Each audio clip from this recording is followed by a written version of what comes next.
Por cierto, la grabación del día de ayer la subí ya en la noche, no me percaté que no se estaba subiendo el video, entonces lo volví a hacer ya hasta que me di cuenta en la noche.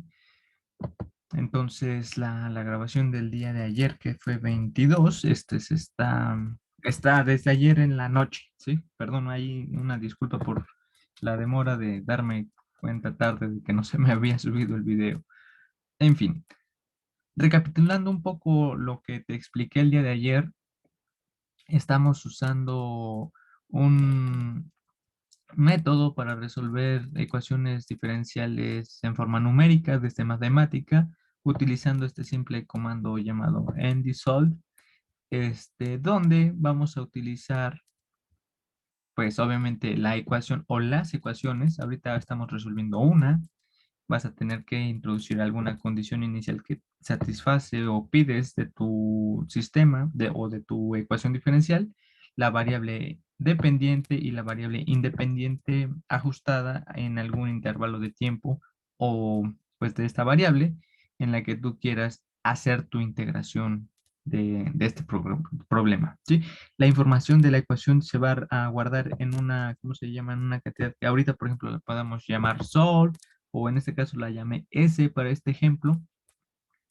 Y una vez hecho esto, uno puede invocar, pues ahora sí, cantidades que estén asociadas a la solución de tu ecuación diferencial y evaluar, por ejemplo, en este caso en la función X, ¿no? X función de t al tiempo 3, por ejemplo, en este caso.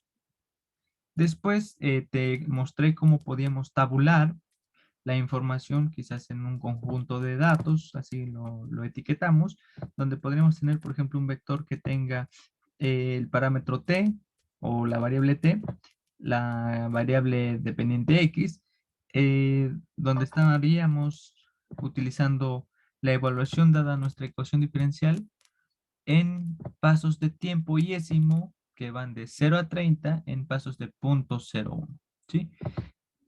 Al ser más pequeño el paso del tiempo, obviamente vas a tener más información y vas a tener mejor resolución de tus datos, de tu información, ¿sí? Mira, por ejemplo, vamos a volver a cargar este ejemplo.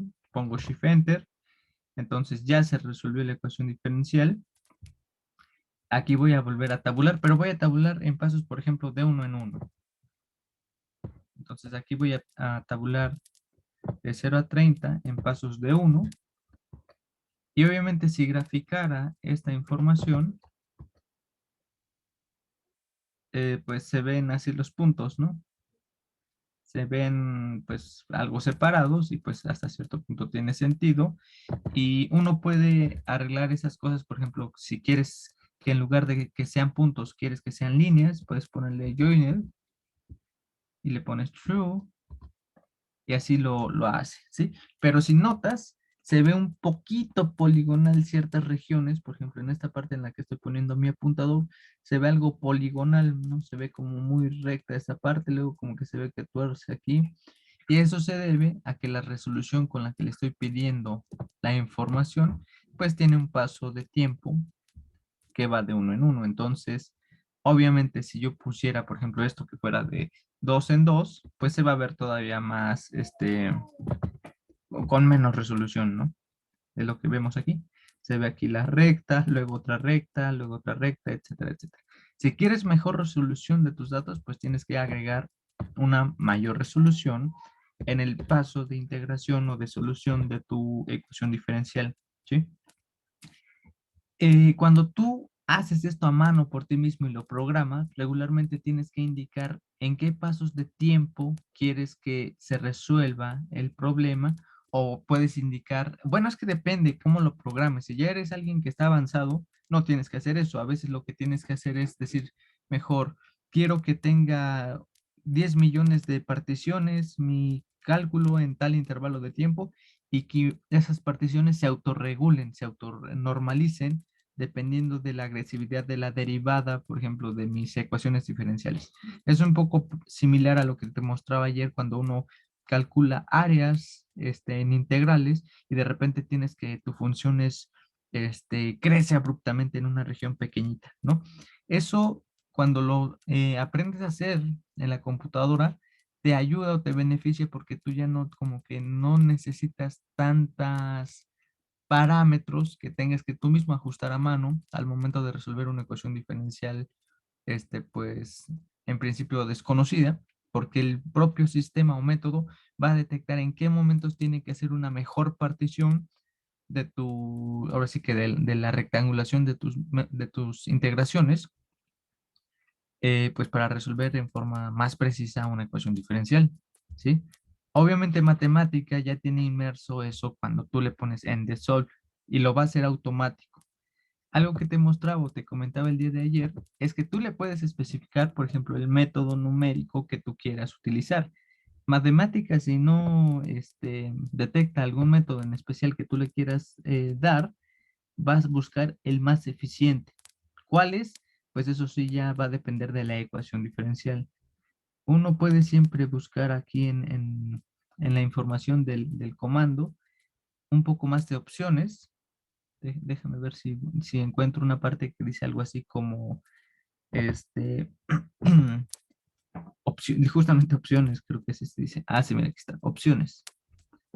Vas a la parte de hasta abajo y aquí te dice, a ver, ¿qué quieres aprender o qué opciones le quieres dar al comando? Le puedes dar opciones de precisión a tu método numérico. Por ejemplo, aquí le está dando una precisión de 10. Ok, ya entendí. Quiero pensar que aquí tiene resuelta esta ecuación diferencial, que por supuesto es no lineal, es una ecuación de segundo grado, de segundo orden, perdón. Y aquí la solución, por acá como que ves que se le cayó, se fue a -12, ¿no?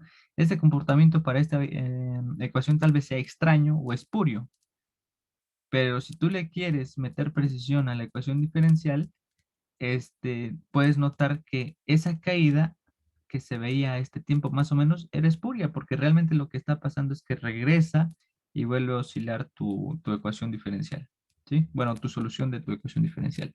¿Cómo puedes saber eso? Eso lo tienes que, ahora sí que precisar, aumentando, por ejemplo, la precisión numérica de la máquina. Aquí no la está aumentando mucho, que digamos, pero bueno, se puede hacer. En algún momento, obviamente, algunas cosas se van a romper y ya van a dejar de ser creíbles. Por ejemplo, aquí te está diciendo, fíjate que después de que trabajé con la precisión 35, después del tiempo 12.84, ya mi solución no va a ser creíble. ¿Por qué? Porque ya hubo puntos en los que tal vez te encontraste un punto inestable en la ecuación diferencial y los puntos inestables, por ejemplo, cuando resuelves numéricamente una ecuación diferencial, meten a veces ruido y ese ruido es inevitable. Y una computadora lo va a detectar también. Entonces, ese tipo de inestabilidades que aparecen intrínsecas en una ecuación diferencial también aparecen en las soluciones y a partir de ahí tú ya le tienes que dejar de creer a tu solución numérica, ¿sí? Y esas cosas, por ejemplo, si las programas en Python con un código hecho por ti mismo o aquí mismo en un código hecho por ti mismo, pues no necesariamente tiene que ser ya creíble a partir de ese tiempo, ¿sí? Son cosas de cuidado que pues tienes que tener en mente cuando resuelves pues estas cosas con métodos numéricos, ¿sí? Tú aquí le puedes especificar los tipos de métodos. Y quiero ver, por ejemplo, aquí, mira, aquí te especifican, dice, mira, yo quiero especificar que use el método de Runge-Kutta. El método de Runge-Kutta es un método numérico para resolver ecuaciones diferenciales. Hay muchos métodos numéricos para resolver ecuaciones diferenciales. Por ejemplo, aquí te están diciendo, quiero que utilices el método explícito de Runge-Kutta y quiero que lo hagas a un orden especial del método a orden 8. El método más común y regular para resolver ecuaciones diferenciales que hasta yo, bueno, que hasta donde yo he visto, es el método de Runge-Kutta de orden 4. Por ejemplo, cuando resuelves ecuaciones diferenciales en Julia, creo que regularmente por defecto en Julia resuelve ecuaciones diferenciales con el Runge-Kutta de orden 4. El de orden 4 es muy bueno, pero si le puedes elevar el orden en ciertas cosas, pues te va a favorecer. En otras cosas te va a entorpecer un poco porque va a hacer tus cálculos un poco más lento, ¿sí? Pero en fin, eso ya es algo más asociado a los métodos como tal, o sea, que tienen su propio nombre, ¿sí? Aquí, mira, te está diciendo, usa el método explícito de Euler, que también es un método numérico. La, necesidad de utilizar ciertos métodos numéricos para resolver ciertas ecuaciones diferenciales va a depender del problema, de qué tipo de no linearidades tengas, etcétera, etcétera. ¿Sí? Si tu sistema es relativamente sencillo, regularmente con el método de Euler o con el método de Runge-Kuttar de orden 4 es más que suficiente para resolver algún método, digo, alguna ecuación diferencial o sistema de ecuaciones diferenciales. ¿Va? En fin. Por ejemplo, si aún no tienes algún tema de- de presentación para este puntaje adicional que te podemos dar, ese podría ser un tema interesante, ¿no? Que nos platiques un poco de algún método numérico y lo puedas desarrollar. Ese es un perfecto ejemplo de algo que puedes explorar y que puedes platicarnos, ¿no? En fin, como un tema de exposición. Entonces, lo que te voy a enseñar hoy es hacer lo mismo, pero para un sistema. Entonces, voy a hacer esto, pero para un sistema. Voy a guardarlo en otro archivo nuevo para que este se corresponda como, pues, con otro día, el día de hoy. Y, pues, esto un poco más grande. Ahí está. Vamos a resolver el modelo presa-depredador, ¿sí? Voy a poner los parámetros como eran. Quizás no le llame alfa, beta, gamma y delta. Voy a llamar A, B, C y D. ¿Sí? Ahorita los defino. Voy a usar los de la tarea. Honestamente no recuerdo qué valores numéricos tenían. Déjame la busco.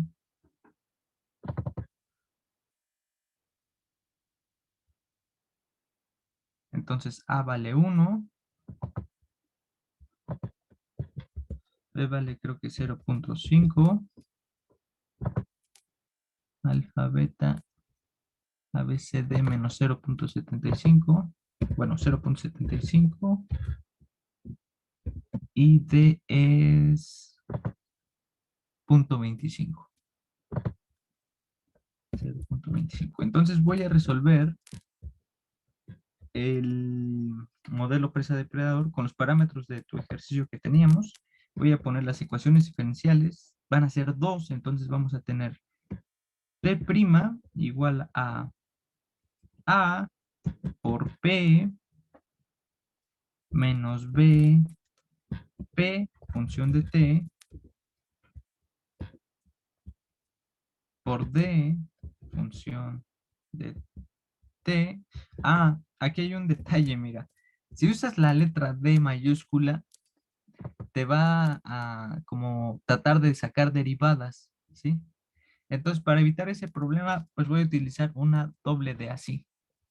Esa doble D es la D de mi problema, ¿ok? Ahora, otra cosa, mira, por ejemplo, aquí está detectando, bueno, no está detectando, estoy poniendo junto B, P. Tengo que separarlo para que se identifique como el producto de B por D. Si lo dejara junto, se va a interpretar que B, P es un solo ente, ¿sí? Y quiero especificar que es un producto, entonces así se hace, ¿sí? Aquí ya se está haciendo el producto. Y entonces esa sería mi primera ecuación diferencial. La segunda ecuación diferencial la voy a tomar tal cual como la primera, la voy a modificar nada más. Ups, ahí está. Pues vamos a ponerle coma. Vamos a escribir la segunda ecuación diferencial que va a ser la de DD. Depredadores era igual a menos ABC por D más... Ah, aquí me faltó algo importante. La primera es A por P. Ah, no, sí está bien, está bien, está bien, está bien. Más ABCD, P por D. Perfecto. Y quiero que, por ejemplo, P al tiempo 0 sea 0.2. Está bien, eso lo voy a dejar tal cual. Y voy a agregar la condición inicial de D.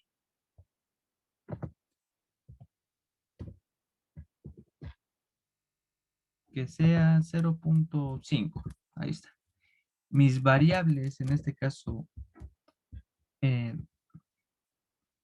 dependientes serían las presas, coma, los depredadores, y quiero que las ecuaciones se integren de 0 a 30. Lo voy a hacer un poco más pequeño, de 0 a 10, creo que con eso va a bastar, y eso va a ser todo. Mis soluciones las voy a marcar o guardar en una cantidad que se va a llamar sol, para hacerlo más explícito, ¿ok? Entonces, creo que si no me equivoqué en alguna parte de la sintaxis va a bastar, vamos a poner Shift Enter, y pues ya se resolvió, ¿sí? Ya se resolvieron en principio las ecuaciones diferenciales. Tengo definidos los parámetros A, B, C y D. Escribí las dos ecuaciones diferenciales con esta sintaxis, escribí sus respectivas condiciones iniciales, escribí cuáles son las cuáles son las variables dependientes y cuál es el tiempo en el que voy a hacer mi solución. Entonces, si todo está bien, esto ya se resolvió, se guardó en este sol, y entonces uno puede volver a ahora sacar la información, pues, en una tabla. A mí me gusta, repito, guardar la información en tablas, porque, por ejemplo, esas tablas las puedes exportar, las puedes graficar en otra cosa si tú quieres, porque tal vez no te guste cómo grafica matemática.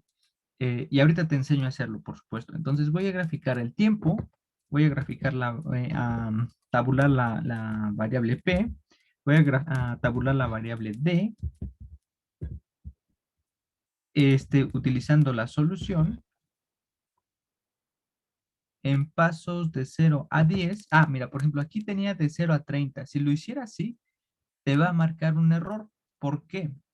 Porque el método, bueno, la solución está expresada hasta 10.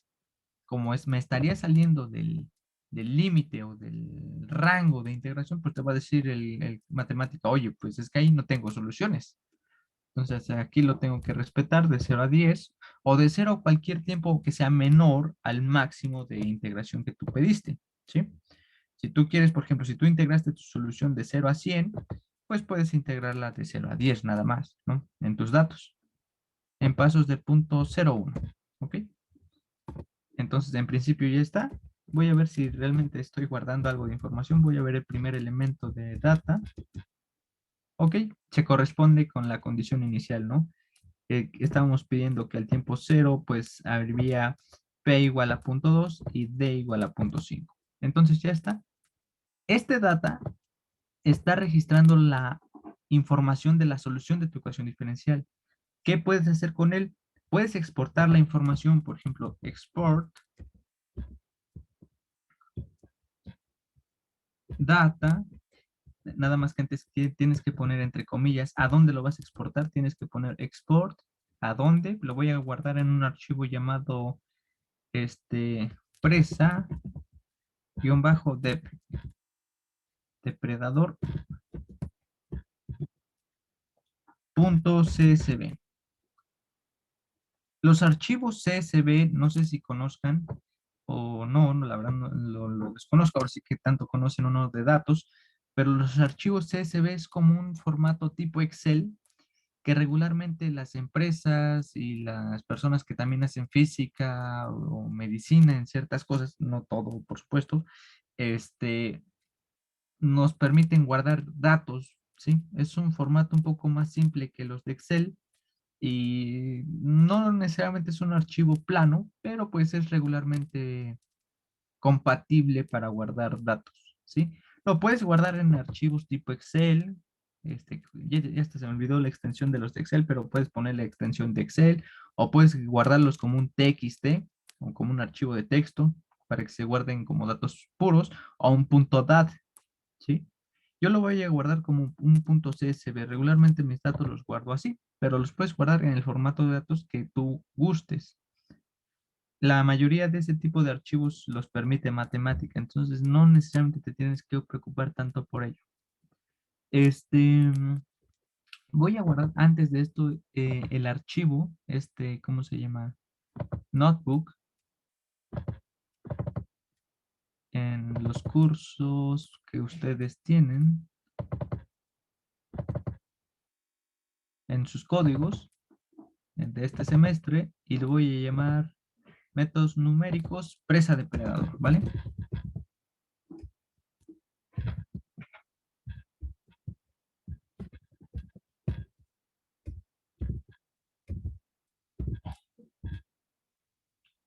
Ok, entonces este archivo está guardado ahí. Si yo quisiera exportar esta información en la misma carpeta donde está guardada la información de mi archivo, puedo ponerle set directory entre corchetes, cuadrados, notebook, directory. Y entonces lo que va a hacer, dice, selecciona el directorio, pues el directorio en el que está la notebook. Y una vez que haces esto, entonces tú ya en el siguiente comando vas a decirle que exporte esta información. Entonces lo voy a hacer, ya se hizo. Dice, ok, ya salió presa depredador.csv. Podemos buscar en nuestros archivos.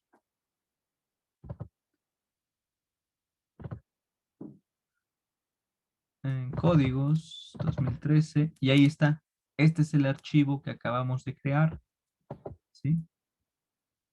Voy a abrirlo con el LibreOffice porque pues no tengo el, ¿cómo se llama? El Excel. Entonces, en lo que se abre esta cosa, bueno, se supone que ahí se va a mostrar tus datos, este, con los que puedes hacer cosas. Por cierto, todo esto es compatible para que después tú, por ejemplo, si quieres interpretar cosas con ciencia de datos, pues lo puedes hacer, ¿no? Puedes tratar de hacer también tus pininos haciendo cosas ahí. Y pues ahí está. Entonces, fíjate, es una tabla de datos que tiene en la primera columna la variable del tiempo en pasos de punto 0,1. La segunda columna tiene la variable de la cantidad de presas y la tercera columna la de depredadores. ¿Sí? Esos son los datos. Y tú ya en cualquier, pues ahora sí que con el Excel o con Python o con matemática mismo, con lo que tú quieras o con Plot, etcétera, tú puedes analizar esta información, ¿no? Lo importante era primero resolver la ecuación diferencial. Eso ya lo hicimos ahorita en forma numérica y fue eso. Entonces, podemos nosotros mismos graficar aquí. Le puedo poner list plot, por ejemplo. Profesor, una pregunta. Sí, escucho. ¿Qué significaba el corchete uno al lado de punto sol? Ah, este. Sí, mira, este lo voy a especificar acá. Sí, Fíjense, voy a tomarme este cachito para que quede más claro que es eso. Es una buena pregunta. Lo voy a tomar aquí abajo. Fíjate. Si yo le pongo, por ejemplo, aquí, quiero que evalúe este, así, esta información, vamos a ver qué hoy regresa. Nos regresa la información dentro de un corchete, ¿sí? Si le aplico aquí este uno metido entre dos corchetes, lo que va a hacer es nos va a quitar ese corchete adicional. ¿Ya vieron? Si no le pusiera ese corchete uno, nos va a regresar esto, miren. Data uno, nos va a regresar lo mismo, nada más que cada vector va a estar encerrado en dos, entre dos llaves. Y lo ok. más común es que exactamente que cada vector esté en dado caso encerrado por un solo corchete, no dos. Entonces, una forma sencilla de eliminarnos esa doble corchete es ponerle un uno así, ¿sí? Lo que nos está diciendo es simplemente regrésanos el primer elemento de lo que está encerrado en corchetes, ¿sí? Y eso lo hace así, Ok, ¿va? gracias. Sí, quizás es algo muy técnico y especial de del matemática, pero ese es simplemente el propósito, quitarle un corchete adicional a los datos. Eso a veces es bueno, bueno, creo que eso es en general bueno, porque si no, por ejemplo, podría ser que tus datos te aparezcan en una sola columna los tres, y eso sería extraño, ¿no? Porque tú quisieras que cada dato aparezca en cada columna, no que los tres datos aparezcan en una sola columna. Entonces, por eso como que hace más compatible la información con las paqueterías en las que uno puede guardar datos.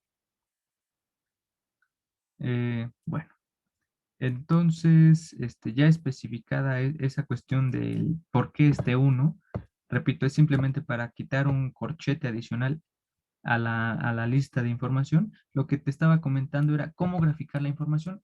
Como sabemos, data es un vector que tiene tres cantidades, tres entradas. Entonces, por ejemplo, si yo quisiera graficar data de la entrada de presas contra depredadores, le puedo decir, quiero que grafiques desde el dato uno hasta el dato último. Con esto puedes decirle el dato último con -1, la columna 2 y la columna 3. Así le estamos diciendo, grafícame los datos del 1 al 3, perdón, del 1 al -1, columna 2, columna 3. Aquí me está fallando esto acaba ahí. Así debe ser. Entonces, esa es la sintaxis en la que le decimos, grafícame el espacio fase en pocas palabras. Presas contra depredadores. Y ahí está.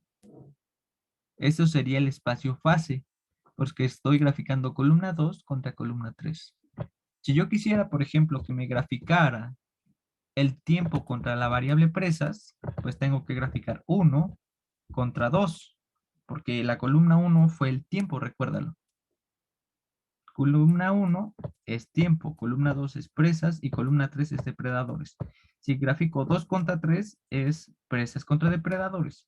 Si gráfico 1 contra 2 es presas, tiempo contra presas, y si gráfico 1 contra 3 es tiempo contra depredadores. Entonces, si gráfico 1 contra 2 me da cómo es la evolución del tiempo de la variable presas. Así se ve la evolución del tiempo de la variable P. Si lo hago ahora, por ejemplo, para la variable de depredadores, tengo que hacer lo mismo, pero con la columna 3. Y se ve así.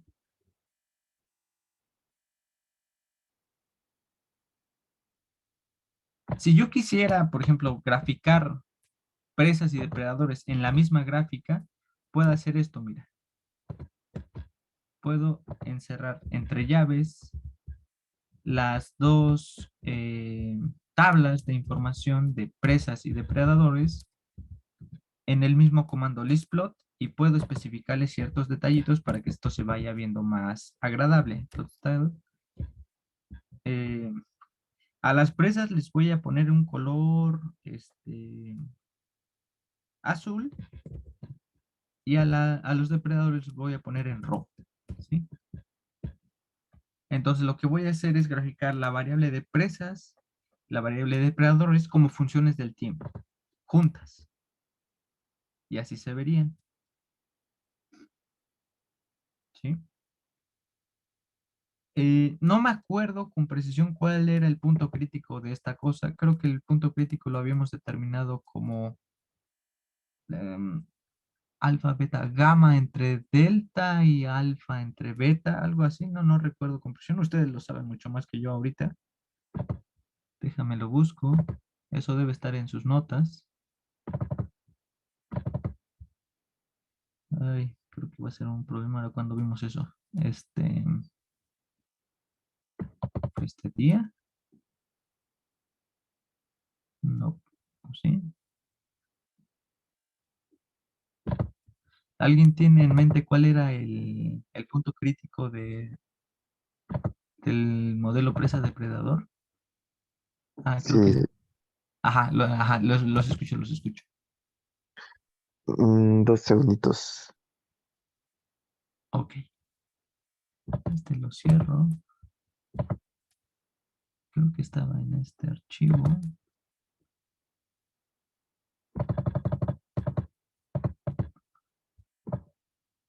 Miren, según las notas, el punto, bueno, uno de ellos era el origen, ese es el trivial, y el interesante es el que es gamma entre delta, alfa entre beta.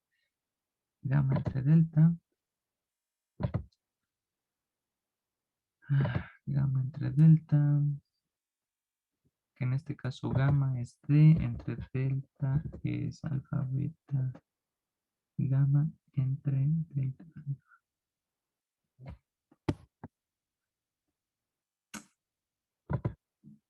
gamma, A es C entre D, y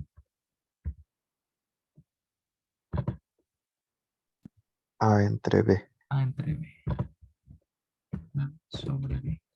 Perfecto. Entonces lo que estamos haciendo ahorita es simplemente localizar el punto crítico, que en este caso se corresponde al 3,2. Entonces, si yo pongo una condición cercana al punto 3,2, el sistema se debe ver muy parecido a un oscilador armónico, porque eso es lo que vimos cualitativamente, ¿no? Aquí, en este intervalo de tiempo que dejé integrar, la solución, fíjate, creció y la población de depredadores como que pareciera que se va a extinguir, por lo menos a este tiempo.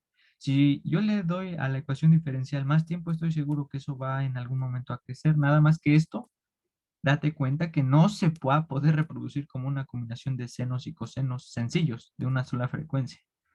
Tendrías que meterle frecuencias diferentes a esa combinación de senos y cosenos. En pocas palabras, tendrías que hacer la descomposición espectral de la solución para poderla expresar como una combinación de senos y cosenos con frecuencias diferentes. Y eso lo puedes hacer, por supuesto. ¿Por qué? Porque la solución sabes que sí va a ser algo cíclico, es algo periódico. Entonces, eso con la transformada de Fourier lo podrías hacer, ¿sí? En fin, ahorita quizás no se note tanto. Voy a dejarle más tiempo de integración a este mismo ejercicio. Déjame ver dónde diablos hice esto. Aquí. Lo vamos a integrar de 0 a 100.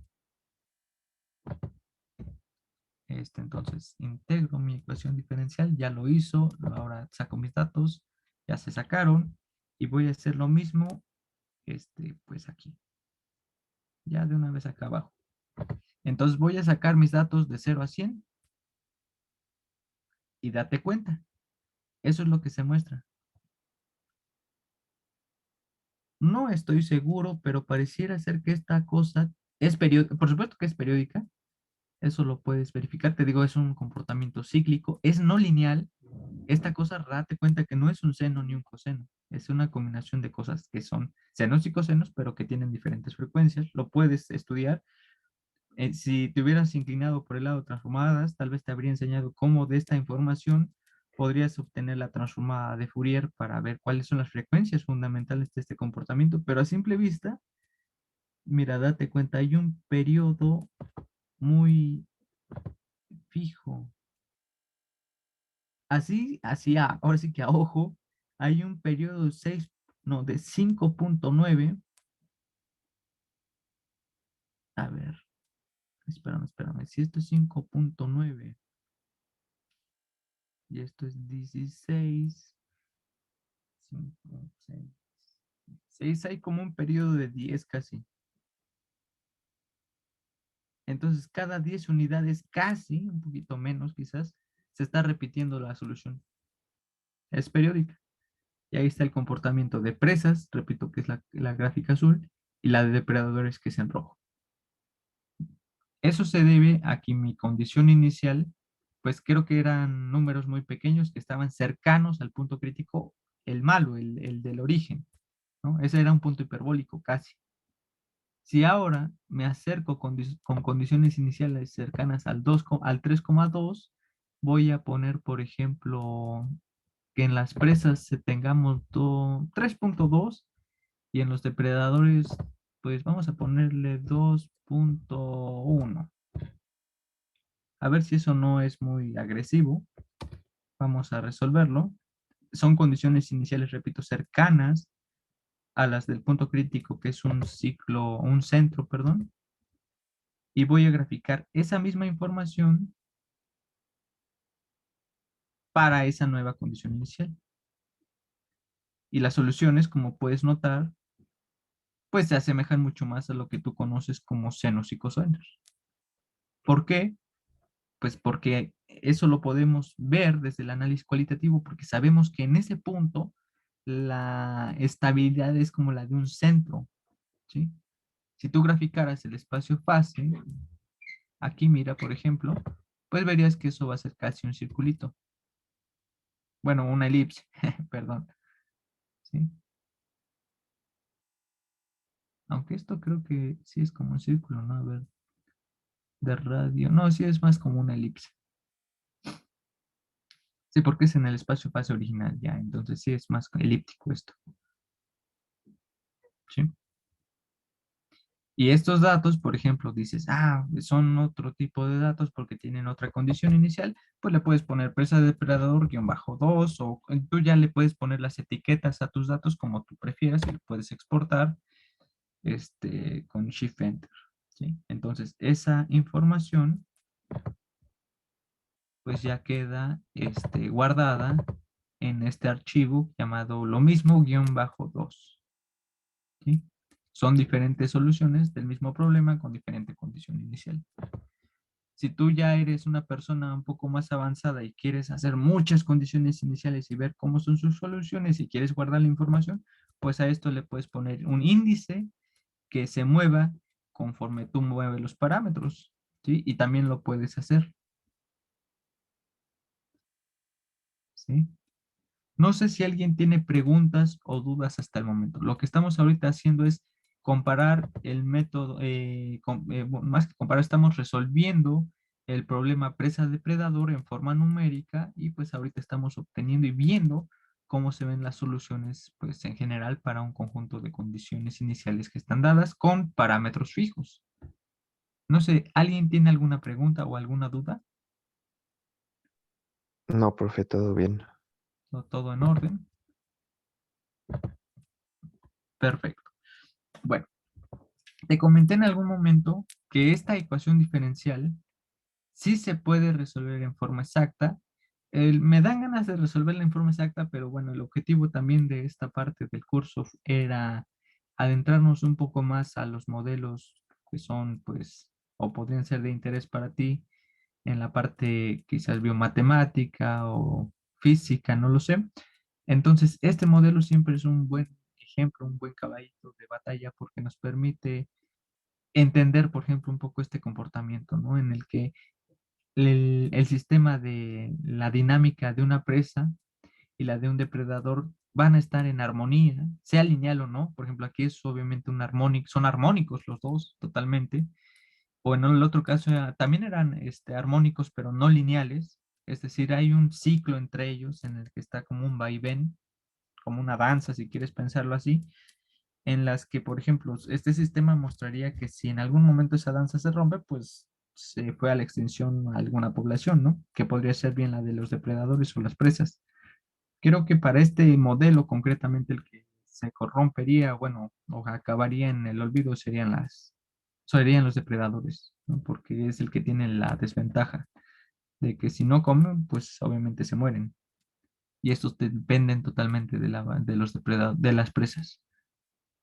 Para la siguiente clase, ahorita quizás podríamos casi casi dejar la clase por hoy, pero para la siguiente sesión voy a trabajar un modelo que es casi lo mismo, es un modelo muy similar, nada más que en lugar de pensar de empresas y depredadores, pensaremos en gente que puede estar enferma, que puede estar sana o que puede ser susceptible a contagiarse justamente en una pandemia, por ejemplo. Ese modelo, ese sistema se conoce como el modelo SIR. Este modelo SIR es muy empleado y útil justamente para describir las nociones de lo que genera una pandemia. Es un modelo no lineal también, en el que va a haber una interacción de enfermos o gente infectada con gente susceptible y pues esto va a acabar enfermando cierta cantidad de población y lo interesante es ver qué ocurre con esa dinámica. Acá en este sistema, en el de presa depredador, vimos que pues hay ciclos bonitos, ¿no? Se ven interesantes. En el otro caso, pues va a haber algunos picos que justamente van a corresponder a picos de enfermos, de gente que se enfermó, Y pues, por ejemplo, en la actualidad fue o ha sido muy útil este tipo de sistemas porque nos ha permitido modelar, por ejemplo, qué ha pasado con el COVID o qué va a pasar o qué cosas suelen ocurrir. Obviamente en la realidad hay muchos parámetros que interfieren y que no siempre podemos tener noción de cuánto valen o incluso cómo medirlos, ya formalmente hablando, ¿sí? Sin embargo, repito, nos pueden ayudar a tener una noción, una idea de qué es lo que puede pasar bajo ciertos criterios, por supuesto, ¿sí? Ese modelo se va a llamar el modelo SIR. Si tú gustas ya de una vez meterle mano o buscarlo ahí en Wikipedia o donde sea, seguro que vas a encontrar mucha información. Este modelo fue tan interesante, te muestro un poco más sobre él. Eh, Creo que SIR,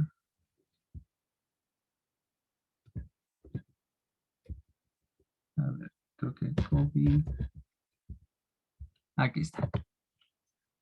Este modelo te decía que fue tan interesante o ha sido tan interesante, incluso, por ejemplo, para el gobierno, que por ahí algunas personas del gobierno en la página oficial, como lo puedes buscar, este, lo trataron de sintetizar, claro, expandiendo ciertas dimensiones del problema y, y partieron de este modelo SEIR. Entonces, lo que voy a hacer, si es que esta página se acaba de cargar en algún momento de la vida, me la voy a volver a cargar a ver si esto ayuda. Ahí está. Es eso.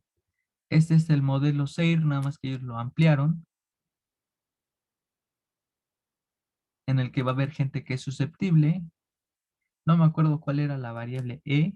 Ah, gente expuesta, infectados, la I es la letra I, y la R es recuperados. Y ya después le metieron más términos. Pero la parte importante es el SEIR. Nosotros no vamos a hacer el SEIR, ese ya involucra 4 dimensiones. Nosotros vamos a hacer el SIR, que es gente susceptible, gente infectada y gente recuperada o resueltos, ¿sí? Resueltos simplifica un poco la palabra recuperados. ¿Por qué? Porque en el resueltos puede estar involucrada la palabra que podría decirse o asociarse a la muerte o que se recupera. Y para los fines prácticos matemáticos caen en el mismo lado. Son los que en pocas palabras dejaron de estar enfermos, muriendo o recuperándose, ¿sí? Entonces, antes de enunciar la palabra recuperados, en el SIR vamos a decirles resueltos, ¿vale? Quizás es algo muy técnico, pero bueno, en la parte biológica, por supuesto que tiene una diferencia importante entre morirse y recuperarse, ¿sí? Eh, y bueno, te digo, estas son las ecuaciones diferenciales. Aquí el gobierno creo que incluso te dice, ah, sí, cuáles son las variables, mira, contagiados sintomáticos graves, bla, bla, bla, bla, bla. Y te dice cuáles son los valores numéricos, por ejemplo, de cada uno de estos parámetros dados, artículos, obviamente, de donde se tomaron esos parámetros, ¿sí? Entonces, lo voy a tratar para este ejemplo del SEIR. Bueno, no exactamente este modelo, te voy a hablar del SIR, el sencillito, el de cajón. Y lo propongo porque es un modelo que, bueno, tiene una importancia muy grande dado lo que ha pasado con el COVID. Te muestro aquí en pantalla que el gobierno lo tiene así explícito, es decir, para que el gobierno ponga esto en algo oficial, pues es que tiene una relevancia importante y ha permitido, ¿no?, hacer cierto tipo de modelos al momento de plantearse cómo va la cantidad de enfermos, etcétera. No sé si alguien tiene alguna duda, alguna pregunta, todo claro, todo bien. Los leo, los escucho. Por acá pongo el chat.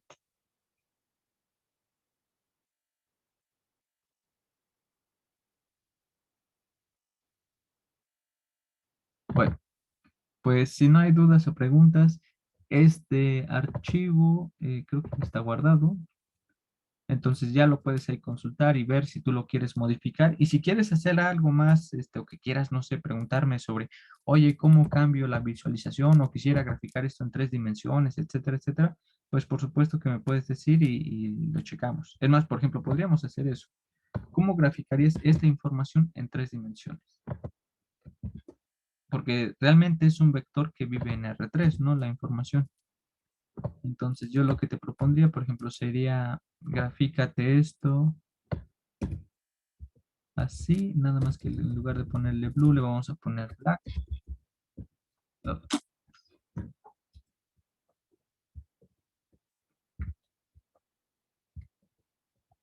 Creo que con esto ya deberías poder list plot, creo que es list plot point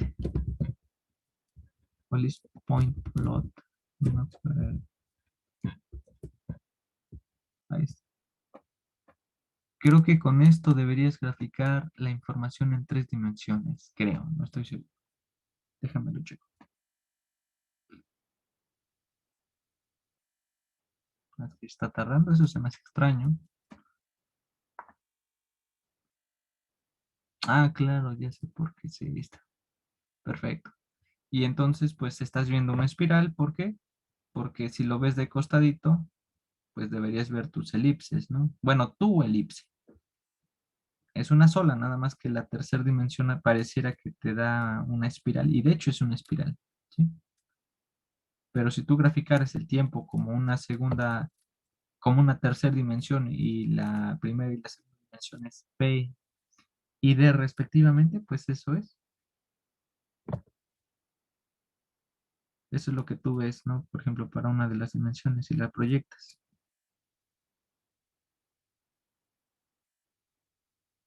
Este espacio-fase que estaríamos viendo, esta gráfica, se le llama espacio-fase extendido. El espacio-fase extendido es graficarse ahora sí todas las dimensiones, incluida la variable dependiente, la variable independiente, perdón. Entonces, graficar P y D con T también, ¿sí? Que son estas espirales,